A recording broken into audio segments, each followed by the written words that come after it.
Hi, welcome back to Engine Shop Joe, and we're beginning our journey down the road of insight and calibrating engines and features and parameters. So I wanted to start out with a little history. Uh, Before Insight, when they first came out with the first engines I saw were the N14 Selects. I think I worked on the first engine in 1991 maybe, and we had a tool that looked like a briefcase that a businessman would carry, except it weighed 50 pounds, and it had an LCD screen in it that was about 6 by 4 inches. And then you'd plug it into the wall and charge it. And then on the side of it, there was a cartridge, kind of like a gaming cartridge for a game, but the cartridge was on the order of this big, only maybe that long, and it snapped in and locked down. It had all kinds of contacts externally. And what we'd have to do is we had to take that cartridge into the service office, and there was a receiver tray that had a serial cord that went to our Windows 3.1 computer.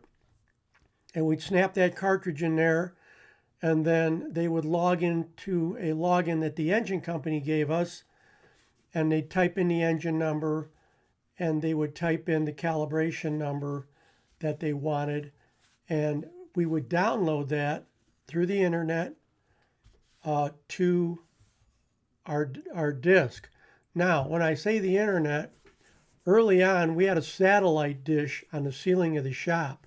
They put that up in probably 1979 or 80, and that computer in the office was hooked to the satellite dish, and we would get the calibration over the satellite. At that time, we weren't getting it uh, over the internet that we know today. Okay, and then when that internet did come along, it was dial-up internet. So the first was private satellite communication, early days on. And I remember I used to have to go up in the wintertime and clean the snow off of the eye on the antenna dish, because we couldn't get any information after it snowed. And once I go clean that off, then we could. That was one of my give them something to do jobs. So that was called the CompuLink.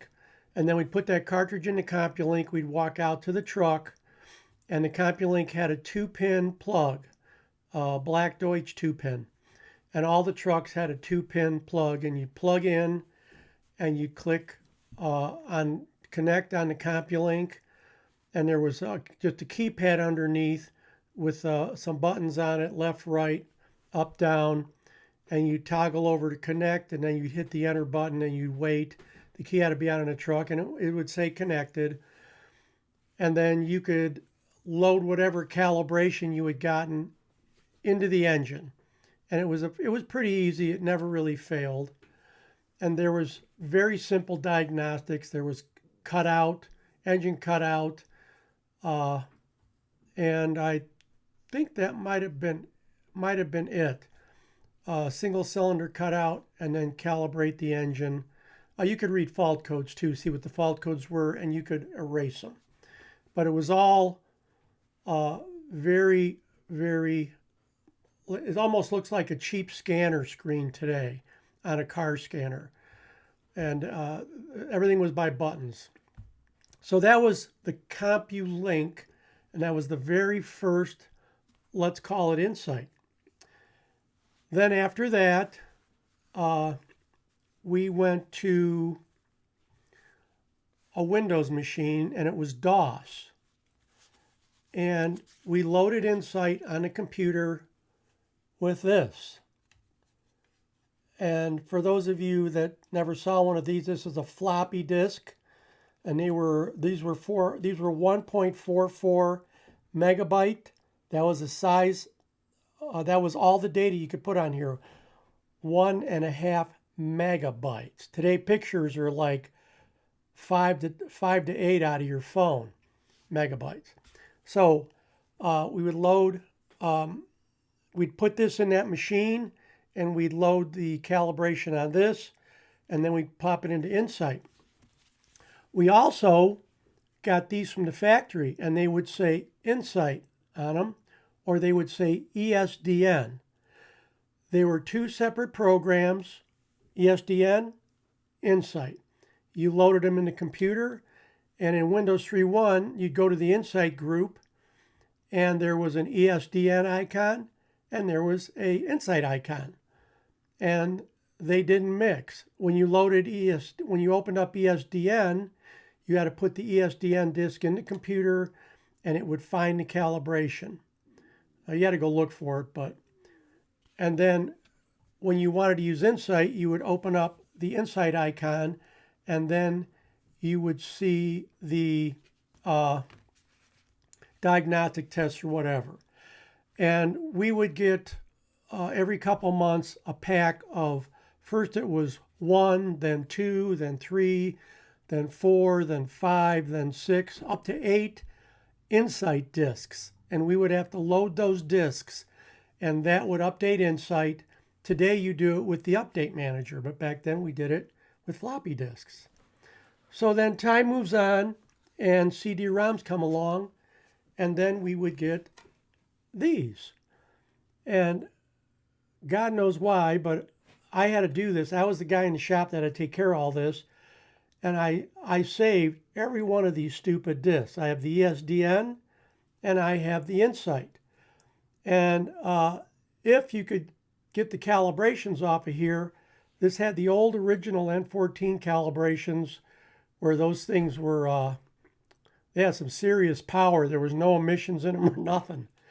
But anyway, those days are long gone. So then it went to this. And then after, this is CD-ROM, after this, it went to DVD because those held more information. And today, you go to a website and you download Insight and load it as an exe file. And then you can go to the Cummins site if you know the link, and you can download all of the calibrations for all of the engines. Okay, so that's the progression of Insight from early on to where we are today. And I haven't seen it, but I heard that they have tablets that they're running Insight off of now. That's the newest thing, and I will not go there because I don't work full-time anymore, so I don't have privy to that new stuff, which I don't want it. I'm done with that. So that's Insight. Now you know how it started, what we used to use, and where we are now. See you next time on Engine Shop Joe, and we'll learn more about the Insight program.